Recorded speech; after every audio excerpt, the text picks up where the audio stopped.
अस्सलामुअलैकुम, खुश आमदीद दोस्तों। अगर आप हमारे चैनल पर नए तो चैनल को सब्सक्राइब करें।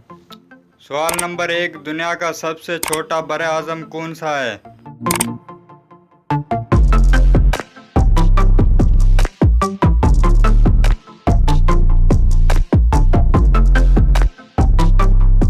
जवाब है बरे आज़म ऑस्ट्रेलिया।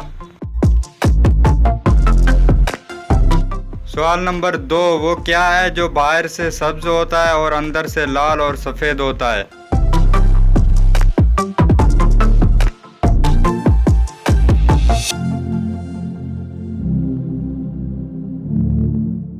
जवाब है तरबूज।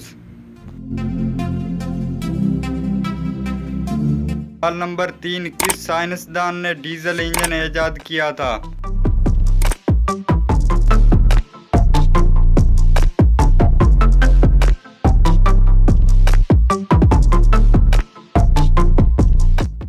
जवाब है रेडवुल्फ डीजल ने।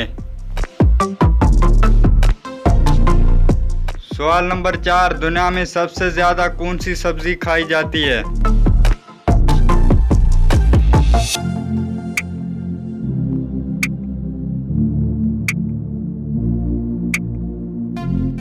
जवाब है आलू।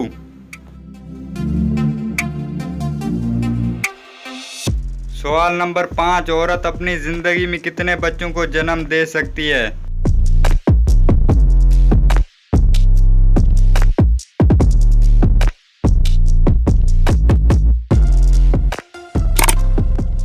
जवाब है तकरीबन 40 बच्चों को।